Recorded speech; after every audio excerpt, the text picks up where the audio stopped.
সবে গাড়ি স্টার্ট দিয়ে দুপায়ে গিয়েছি, চিৎকার করে উঠলো রতনলাল। গাড়ি থামাও অন্তুদা, আরে গাড়ি থামাও, সন্তু তো গাড়ি নিচে। নিমেষে রক্ত ঠান্ডা হয়ে গেল আমার। ছেলেটা যে কাজ দেখতে আবার দেখা দেখি গাড়ির নিচে শুয়ে পড়েছিল। নমস্কার, বাক শ্রুতি ইউটিউব চ্যানেলের পক্ষ থেকে আমি সতীনাথ মুখোপাধ্যায় সমস্ত শ্রোতা বন্ধুদের স্বাগত জানাচ্ছি। প্রতি শনিবার আমাদের চ্যানেলে শনিবারের শিহরণ অনুষ্ঠানে আপনারা শুনতে পাবেন রোমহর্ষক গল্পের শিহরণ জাগানো নাটক। শুনছেন মায়া কায়ার নির্দেশে, নাটক নির্দেশনা দেবাশিস পাল। ওফ, এতক্ষণে স্বস্তির নিঃশ্বাস পেলাম। ঘাম দিয়ে যেন জ্বর ছাড়লো। এমন ক্রিটিক্যাল কেস বহুদিন পর হ্যান্ডেল করলাম। তবে তুমি পাশে থেকে সারাক্ষণ অ্যাসিস্ট না করলে বোধহয় বাঁচাতেই পারতাম না এই মরণাপন্ন রোগীকে। বাই দ্য ওয়ে, তুমি ফিরবে কিভাবে? ভবানীপুর থেকে সল্ট লেক রাত তো প্রায় 12টা বাজে। গতকালই তো বললে তোমার ড্রাইভার কাজ ছেড়ে দিয়ে দেশে চলে গেছে। আপনি চিন্তা করবেন না স্যার, আমি নিজেই ড্রাইভ করে চলে যাব, এসেছিও তাই। না না না Bidisha, it's not safe at all. দিনকাল ভালো নয়। এতটা রাত হয়ে গেছে, আজ বরং তোমার গাড়ি নার্সিংহোমের পার্কিং স্লটে পড়ে থাক। আমি রিসেপশনে বলে দিচ্ছি, নিরাময়ের গাড়ি তোমাকে পৌঁছে দেবে, ঠিক আছে? কোনো প্রয়োজন ছিল না স্যার। গত পরশু আমি একটা ইনভিটেশন সেরে প্রায় এতটা রাতেই বাঘাযতীন থেকে বাড়ি ফিরেছি। সেদিন তোমার পাশে আমি ছিলাম না বিদিশা। তুমি তো বলো, বাবা মা চলে যাবার পর আমি তোমার একমাত্র গার্জিয়ান। ঠিকই বলি স্যার, আপনি না থাকলে জীবনের অনেক সিদ্ধান্তই আমি সঠিকভাবে নিতে পারতাম না। তাহলে আজব। Okay sir, as you order. বেশ, রিসেপশনে তাহলে একটা ফোন করি। Hello, miss Majumdar. Yes sir. নার্সিংহোমে কোনো ড্রাইভার অন ডিউটিতে আছেন? Only Ramnidhi sir.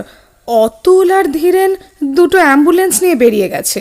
ও, রামনিধিকে একবার দেখা করতে বলুন না। হ্যাঁ, আমার সঙ্গে একবার দেখা করতে বলুন। ওই বিদিশা ম্যাডামকে বাড়ি পৌঁছে দিতে হবে। ওকে স্যার, বাট রামনিধি তো ডিনার করতে গেল। He will surely be back within 15 minutes. তাও আমি ওকে ফোনে ইনফর্ম করে দিচ্ছি স্যার। ওয়েল, তাই করুন। 15 মিনিট তাহলে অপেক্ষাই করা যাক। ততক্ষণে আমার রুমে বসবি, চলো। এক কাপ গরম কফি খেয়ে ফ্রেশ হয়ে নেওয়া যাক।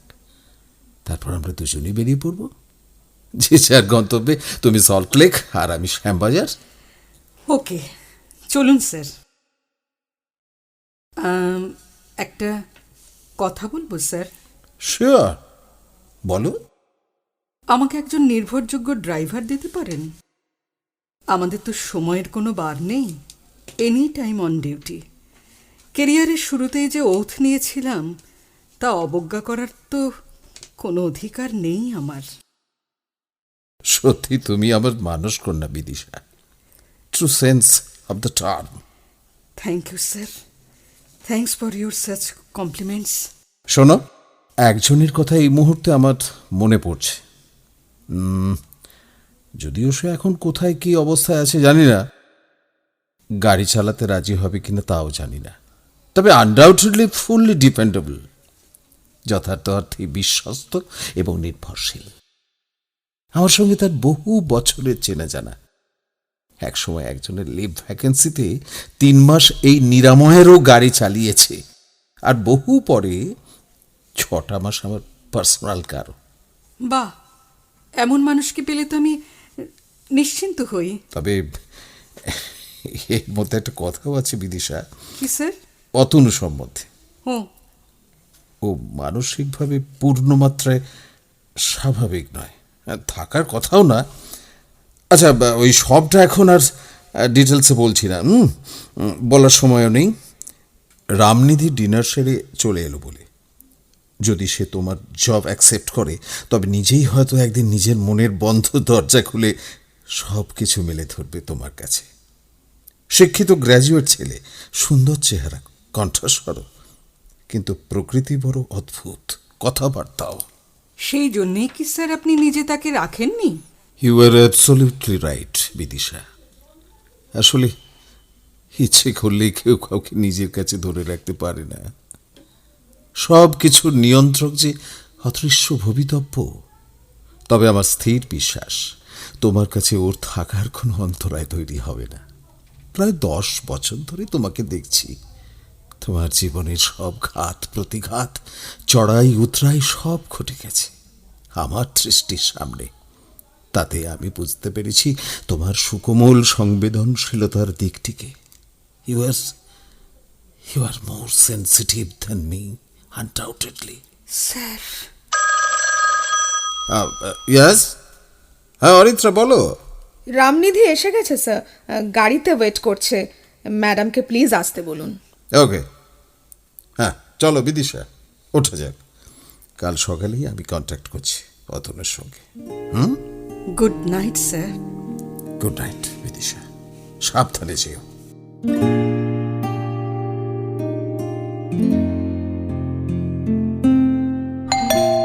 গুড মর্নিং ম্যাডাম, আমি অতনু ভট্টাচার্য।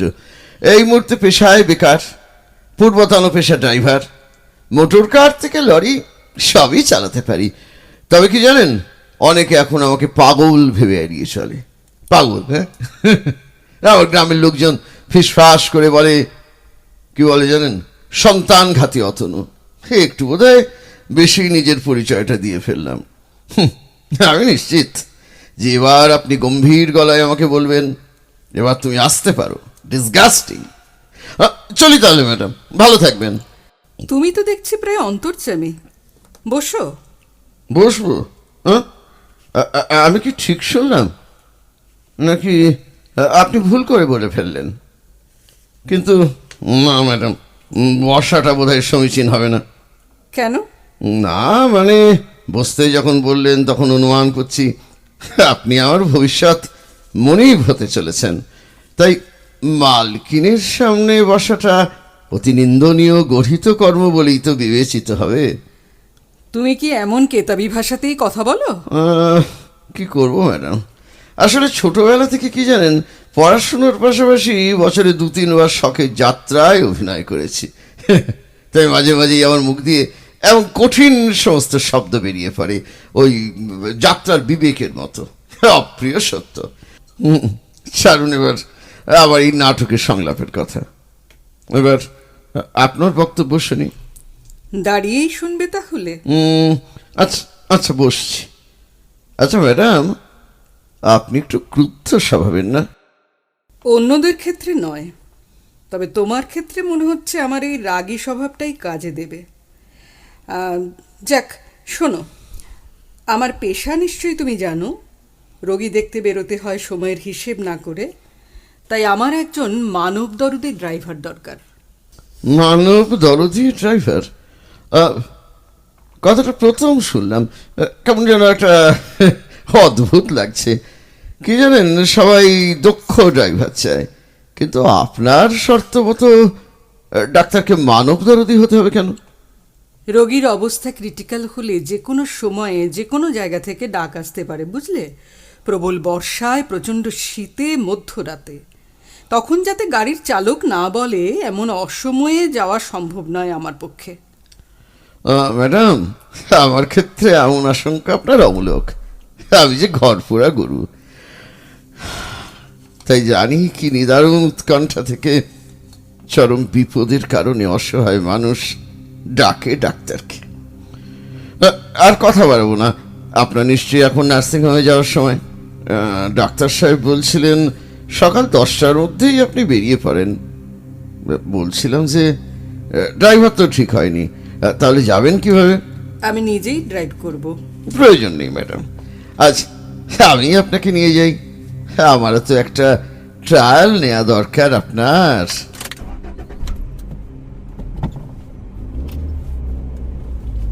গাড়ি চালানোয় সত্যিই সুদক্ষ অতনু।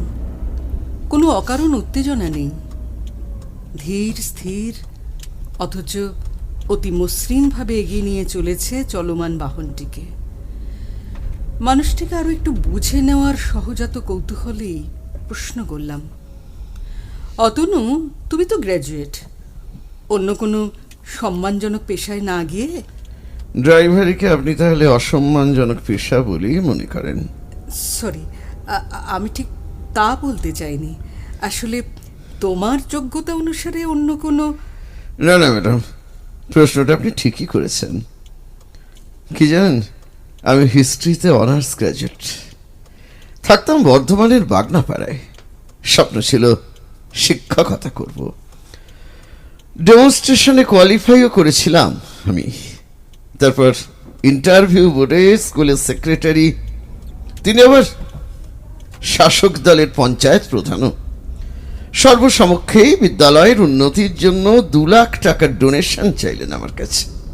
এক কথায় ঘুষ। সরাসরি জানিয়ে দিলাম, এত টাকা দেবার সামর্থ্য আমার নেই, থাকলেও দিতাম না। ম্যাডাম, সততা বিক্রি চাকরি আমি চাই না। আর কি জানেন, পরপর 3 বার ঘটল 3টে স্কুলে একই ঘটনার পুনরাবৃত্তি। আমি বুঝে গেলাম, শুধু যোগ্যতার মাপকাঠিতে এখন আর সাফল্য, স্বীকৃতি এসব আসে না। গ্রামের পাট চুকিয়ে বৃদ্ধা বিধবা মাকে নিয়ে চলে এলাম কলকাতায়। 2 বিঘে ধান জমি ছিল দেশ। সেই টাকাটুকুকে সম্বল করেই শহরে এসে বাসা ভাড়া নিলাম বেলেঘাটার এক বস্তিতে। বর্ধমানে থাকতেই এক বড়লোক বন্ধুর বোলেরো গাড়িতে হাত পাকিয়েছিলাম। মোটর ভেহিকলসে ড্রাইভিং টেস্ট দিয়ে 3 বারের চেষ্টায় লাইসেন্স জোগাড় হলো। 3 বার কেন? 3 বার ওই যে ঘুষ দিতে না চাওয়ায় ফেল করিয়ে দেওয়া হয়েছিল। 3 বারের বার নাছোড়বান্দা ক্যান্ডিডেটকে প্রায় বিরক্ত হয়ে ছাড়পত্র দিয়ে দিল ওরা। বুঝে গিয়েছিল বোধহয় এর থেকে একটা পয়সাও আদায় করা যাবে না। ড্রাইভারই জুটল। ওই বস্তিতেই পাশের একটা ঘরে থাকতো সাধনা। বাবার সৎমায়ের সংসার, কারণে অকারণে ওকে প্রচন্ড মারধর করতো ওরা। একদিন মাঝরাত্রে সে অবস্থা প্রায় চরমে পৌঁছল। বাবার মদ্যপ বন্ধু বাড়িতে ঢুকে ওর গায়ে হাত দিতে গেছে।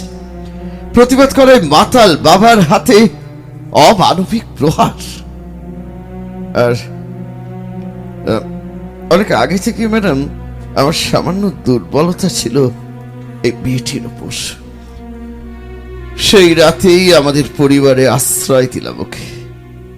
কিন্তু একটাই তো ঘর। আমার মায়ের সঙ্গে ঘুমলো সাধনা। আমি কি শুয়ে পড়লাম বেলেঘাটা লেকের একটা বেঞ্চে। গ্রীষ্মের রাতে হ্রদের হাওয়ায় ঘুমটা আমার মন্দ হলো না। পরদিনই রেজিস্ট্রি ম্যারেজের নোটিশ দিয়ে কালীঘাটে নিয়ে গিয়ে সিঁদুর পরালাম সাধনাকে। জানেন ম্যাডাম, ভাঙাচোরা টালির ঘরেও সিডি প্লেয়ারে বেজে উঠল সানাই, আর তার মধুর মূর্ছনা ছড়িয়ে পড়ল আমাদের দুজনের মনে। কৃতজ্ঞতায় ভালোবাসায় আপ্লুত হয়ে সাধনা সেদিন আমায় বলেছিল, তুমি মানুষ নও গো, মানুষ নও, সত্যিই তুমি দেবতা। বাবা আর বাবার লম্পট জুয়ারি বন্ধুগুলোকে দেখে পুরুষ যাত্রার উপরে ঘেন্না ধরে গেছিল। কিন্তু তুমি আমাকে নতুন করে ভাবতে শেখালে। যতটা ভালোবাসি ঠিক ততটাই শ্রদ্ধা করি তোমায়।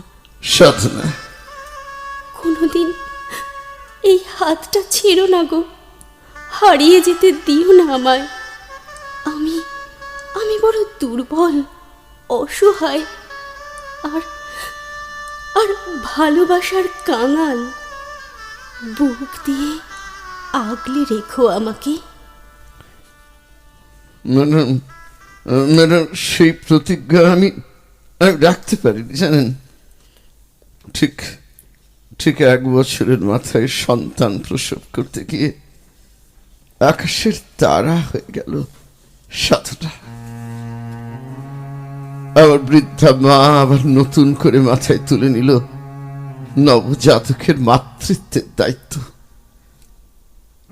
আগে হতো না জানেন মেম সাহেব, আগে হতো না, কিন্তু ইদানিং আমি প্রায় 2 বছর ধরে মাঝে মাঝে রাত্রে সাধনাকে স্বপ্ন দেখি। স্বপ্নের মধ্যে আসে সাধনা, ওর এক চোখে জল আর অপর চোখে কেমন যেন একটা চূড়ান্ত ক্ষোভ মিশ্রিত ঘৃণা। ও বলে, তুমিও ঠকালে আমাকে, বাঁচিয়ে রাখতে পারলে না আমায়। যদি আরো বড় কোনো হাসপাতালে আমাকে ভর্তি করতে, তবে হয়তো আমি বেঁচে যেতাম। আর তারপর তুমি নিজে হাতে খুন করলে আমার ছেলেটাকে। চরম পাষণ্ড তুমি। আমি যে বড় বিশ্বাস করেছিলাম তোমাকে, ভালোবেসেছিলাম। আমি রাত্রে ভালো করে ঘুমোতে পারি না ম্যাডাম, ঘুমোতে পারি না। সাধনা সেই গ্রামের যাত্রাপালার বিবেকের মতো, জানেন, গ্রামের যাত্রাপালার বিবেকের মতো আমাকে হন্ট করে, আমাকে তিল তিল করে দগ্ধ করে। তোমার ছেলেকে তুমি নার্সিংহোমটা এসে গেছে ম্যাডাম, বলবো সবই কোনো একদিন, বলতে তো আমাকে হবেই।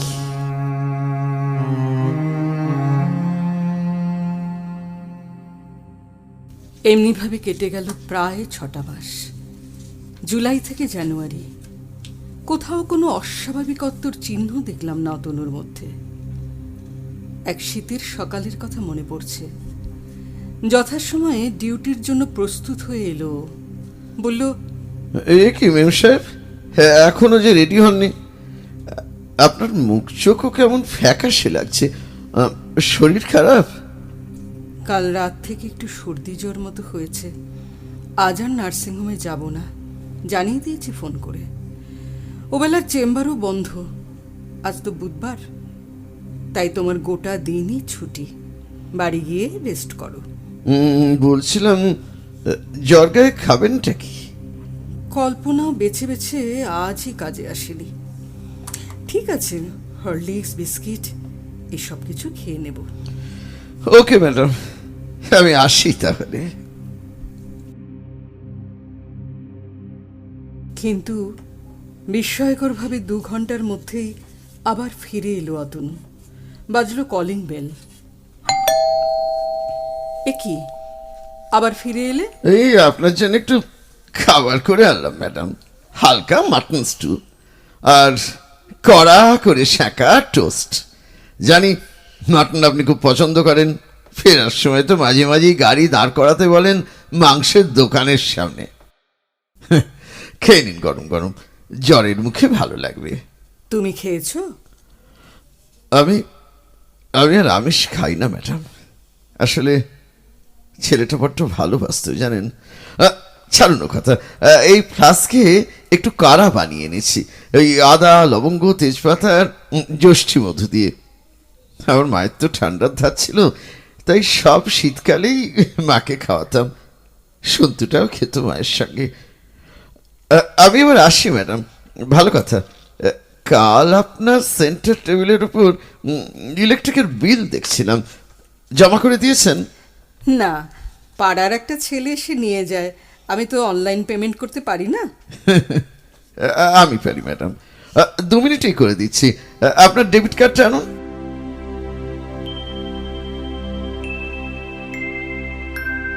এমনিভাবে একে একে আমার ব্যাংক, মোবাইল রিচার্জ, বাজার সব দায়িত্ব আশ্চর্য অনায়াস ক্ষমতায় নিজের হাতে তুলে নিল ওই অদ্ভুত চরিত্রের মানুষটা। এরপরই এলো সেই সদা স্মরণীয় রোমাঞ্চকর বিশেষ দিনটা। আমার এক সহপাঠী বন্ধুর ডাকে চলেছি বারাসাতে, তার নার্সিংহোম কিওর পয়েন্টে। একটা ক্রিটিক্যাল কেসে কনসালটেন্সির জন্য চায় আমাকে। কিছুটা রাস্তা যাওয়ার পর অতনুকে বললাম, এখনো তো অনেকটা পথ বাকি, বলো না তোমার না বলা জীবনের কথা, যদি কোনো আপত্তি না থাকে। না ম্যাডাম, আপত্তি আর কিসের? যে ঘটনা খবরের কাগজে ছেপে বেরিয়েছে, উঠেছে আদালত কক্ষে, তার তো আর গোপনীয়তা বলে কিছু নেই। বলছি, আমি তখন গড়িয়া এয়ারপোর্ট রুটের বাস চালাতাম, দিনে 3টে ট্রিপ। তো বাড়ি থেকে বেরোনোর সময় সেদিন ছেলে বায়না ধরল, বাবা আমি আজ তোমার সঙ্গে যাবই যাব।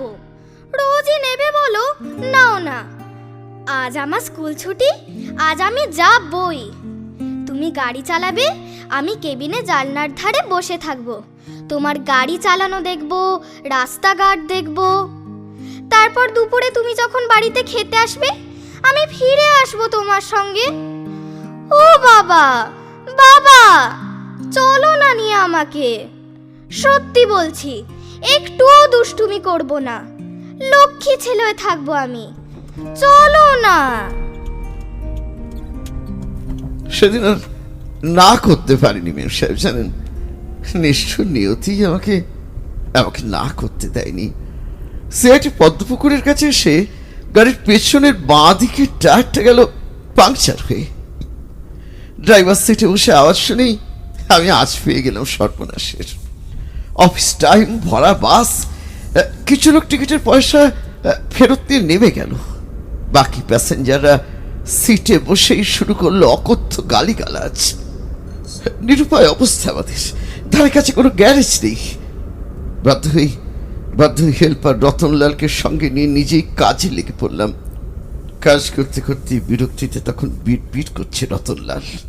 সালা মালিককে বলি হারি, পুটি মেরে মেরে পুরোনো টায়ার চালিয়ে পয়সা খিচ্ছে। আর আমরা সালা উৎকাণ্ঠ হয়ে কিস্তি খাচ্ছি পাবলিকের। আধ ঘন্টার চেষ্টায় স্টেপনির চাকা লাগিয়ে বসলাম চালকের আসনে। উত্তেজনায় তখন আমার মাথা ঠিক নেই ম্যাডাম। সবই গাড়ি স্টার্ট দিয়ে দুপা এগিয়েছি, চিৎকার করে উঠলো রতনলাল, গাড়ি থামাও অন্ততা, গাড়ি থামাও, সন্তু তো গাড়ি নিচে। নিমেষে রক্ত ঠান্ডা হয়ে গেল আমার। ছেলেটা যে কাজ দেখতে আবার দেখা দেখি গাড়ির নিচে শুয়ে পড়েছিল। দৌড়ে নামলাম নিচে। নেমে দেখলাম, জানেন ম্যাডাম, সন্তুর বুকের ওপর দিয়ে চাকা চলে গেছে। পাগলের মতো রক্তাক্ত ছেলেটাকে বুকে তুলে নিয়ে আমি ছুটলাম ডাক্তার রায়ের নার্সিং হোমে। কিন্তু কোনো ফল হলো না। ডাক্তারবাবু বললেন, ও আজ আর বেশি নেই, নিঃশ্বাসটুকু পড়ছে না। তো একটু দেখুন না, একটু দেখুন না ডাক্তারবাবু, দেখুন না, শরীরটা তো এখনো পুরোপুরি ঠান্ডা হয়ে যায়নি। ডাক্তারবাবু আপনি তো আমার কাছে ভগবান, দেখুন না আমার ছেলেটা প্রাণ ফিরিয়ে দিতে পারেন কিনা। দেখুন না ডাক্তারবাবু, দেখুন না।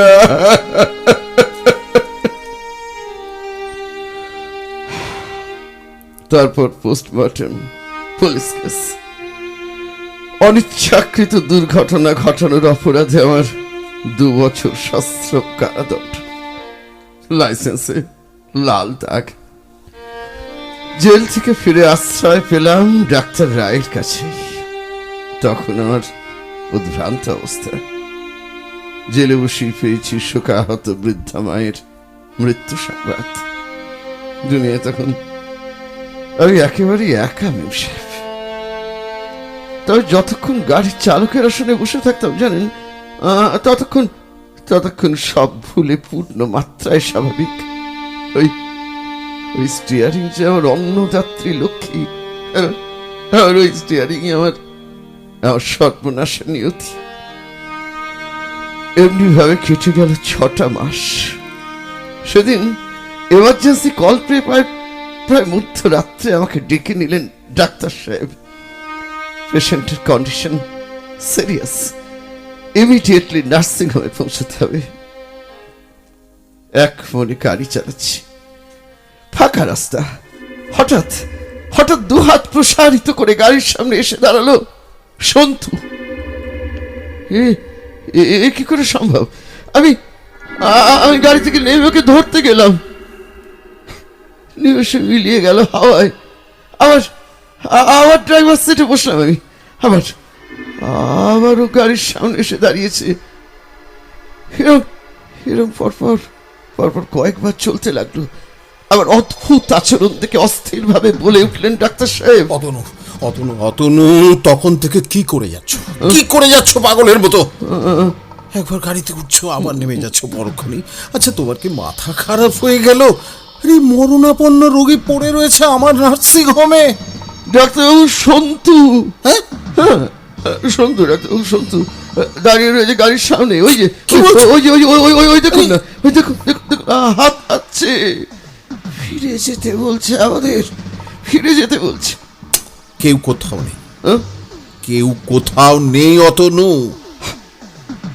ও তোমার অলিক কল্পনা।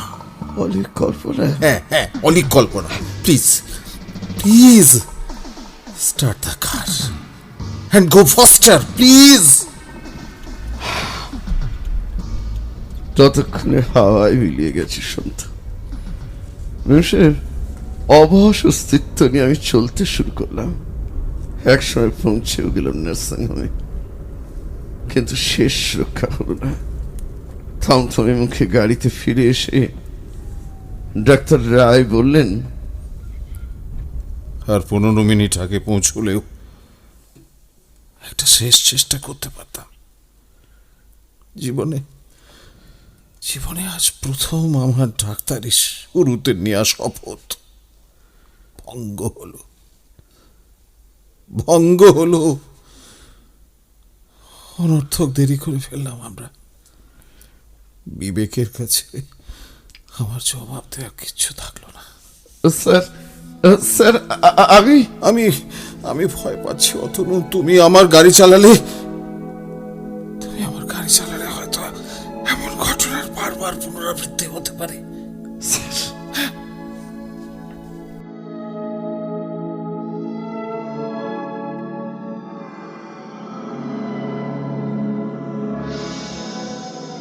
সেই দিনই কাজ ছাড়লাম ডাক্তার রায়ের।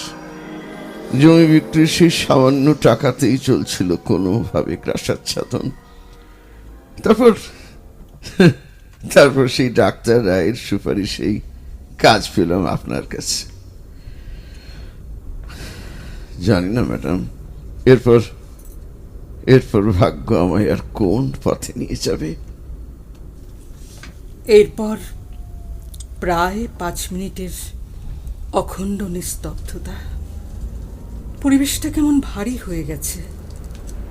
হঠাৎই প্রচন্ড জোরে ব্রেক কষে থমকে দাঁড়ালো গাড়িটা। ভয়ার্থ অপরাধীর মতো কণ্ঠে বলল অতনু, ম্যাডাম ম্যাডাম আজ আবার সে এসেছে ম্যাডাম। ওই দেখুন রাস্তার মাঝখানে দাঁড়িয়ে থামতে বলছে আমাকে। সন্তু কি বলছিস বাবা? কি বলছিস? এগোবো না? আর আমি এগোবো না? আচ্ছা আচ্ছা আচ্ছা। কেউ তো কোথাও নেই অতনু। তোমার সামনে হাইওয়ের ফাঁকা রাস্তা। পাবেন না ম্যাডাম, পাবেন না। আপনি পাবেন না ওকে দেখতে।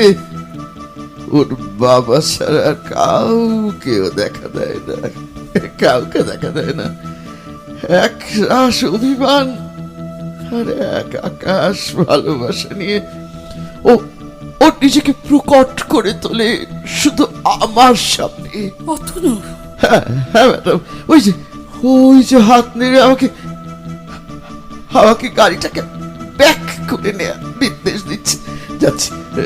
যাচ্ছি বাবা, যাচ্ছি পিছিয়ে যাচ্ছি। যতক্ষণ ওর মায়া শরীর মিলিয়ে না যাচ্ছে ম্যাডাম, ততক্ষণ এক পাও চলা সম্ভব নয় আমার পক্ষে। নিশ্চল আর নির্বাক অবস্থায় এমনিভাবে কেটে গেল প্রায় 15 মিনিট। তারপর একটা দীর্ঘ নিঃশ্বাস ফেলে গাড়িতে স্টার্ট দিল অতনু। কিছু দূর এগোনোর পরেই দেখলাম একটা দুঃসহ মর্মান্তিক দৃশ্য। একটা নিয়ন্ত্রণ হারানো লরি ধাক্কা মেরেছে মুখোমুখি একটা মারুতি অমনিকে। সম্পূর্ণ দুবড়ে গেছে মারুতিটা, চারদিকে রক্তের স্রোত। পুলিশ পুলিশ ব্যারিকেড করে রেখেছে রাস্তার কিছুটা অংশ। সন্তু এসে সামনে দাঁড়িয়ে বাধা না দিলে এই ভয়াবহ পরিণতি আমাদেরও হতো। যাতায়াতের গোটা পথ একটাও কথা বলল না অতনু। তবু পেছনের সিটে বসেও শুনতে পাচ্ছিলাম ওর সংযত পুরুষ কণ্ঠের মৃদু কান্নার শব্দ। প্রায় রাত 9টায় বাড়ি ফিরলাম আমরা। গাড়ি গ্যারেজ করে চাবিটা আমার হাতে দিল অতনু। ভারী গলায় বলল, কাল থেকে আমি আর আসবো না ম্যাডাম। 6টা মাসে কেমন একটা মায়ার বাঁধনে নিজের অজান্তেই জড়িয়ে পড়েছিলাম, কিন্তু না, এরপর ডাক্তার রায়ের মতো আপনাকেও আমার জন্য বিড়ম্বনার মধ্যে পড়তে হতে পারে। তাই বাই ফর এভার ম্যাম সাহেব, ভালো থাকবেন। না, কি না? আমাকে ছেড়ে কোথাও যাবে না তুমি। আমার বিবাহ বিচ্ছিন্ন একলা জীবনের সঙ্গী হয়ে, সারাক্ষণের অভিভাবক হয়ে আমার কাছে থাকবে তুমি। ম্যাম সাহেব, ফিরে আসবে তোমার স্বাভাবিক জীবনের বৃত্তে। তোমার সন্তুর অতৃপ্ত আত্মাও তাতে শান্তি পাবে, দেখো। ম্যাম সাহেব, না, বিদিশা। কিন্তু ম্যাম সাহেবটা যাওয়ার বড় ভালোবাসার ডাক। এই যে ম্যাম সাহেব, ছুটির দিন বলে কি তোমার নিয়মের কোনো বাঁধন নেই? তোমার না বেলায় খেলে অ্যাসিড হয়? গিজার অন করে দিয়েছি, যাও যাও এক্ষুনি স্নানে যাও, আর এসেই হাফ কাপ কারা খেয়ে নেবে। ঠান্ডাটা জব্বর পড়েছে না, আবার তো নয়তো 2 দিন বাদে তুমি হাসতে থাকবে, কাশতে থাকবে, জ্বর হবে। বড্ড অনিয়ম করো তুমি ম্যাম সাহেব। শোনো, আমি ততক্ষণে তোমার ফেভারিট জল ছাড়া মাটন কষা রান্নাটা কমপ্লিট করে ফেলি, তারপর একসঙ্গে খাবো দুজনে। যাও প্লিজ, যাও।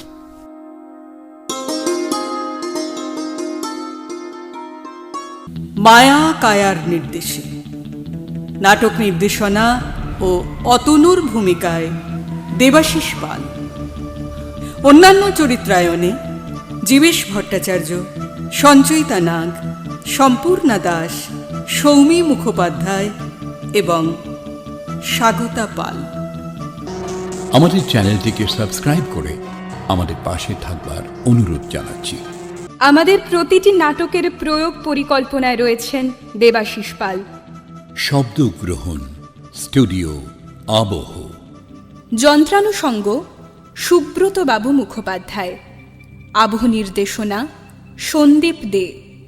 গ্রাফিক্স পরিকল্পনা ও প্রচার ভাবনায় রয়েছেন ড্রিম রিড কোম্পানি, প্রীতি বিশ্বাস পাল এবং ডক্টর দীপায়ন পাল। প্রধান উপদেষ্টা সতীনাথ মুখোপাধ্যায়, কাজল সুর এবং জীবেশ ভট্টাচার্য। আপনারাও আপনাদের লেখা কোনো ভৌতিক গল্প, কোনো নাটক কিংবা অভিজ্ঞতার কথা আমাদের লিখে পাঠাতে পারেন। মনোনীত রচনা লেখকের নাম সহ প্রচারিত হবে শনিবারের শিহরণ অনুষ্ঠানে। মতামত ও রচনা পাঠানোর ঠিকানা শনিবারের শিহরণ, প্রযত্নে দেবাশিস পাল ও স্বাগতা পাল, 37 নম্বর অখিল মিস্ত্রি লেন, কলকাতা 7,09,000। চলভাস 9830386953 এবং 98303869 952। শনিবারের শিহরণের এবার নতুন সংযোজন, রোমাঞ্চকর গল্প পাঠ, বুধবারের ভুতুরে কথা। খুব শীঘ্রই আসছি আমরা এক ব্যাগ ভূতের গল্প নিয়ে। অপেক্ষায় থাকুন ও শুনতে থাকুন বাকশ্রুতি ইউটিউব চ্যানেল। আজকের মতো বিদায় নিচ্ছি। আবার আসব আগামী শনিবার বাকশ্রুতির শনিবারের শিহরণ অনুষ্ঠানে এমনই এক রোমাঞ্চকর নাটকের সম্ভার নিয়ে। নমস্কার।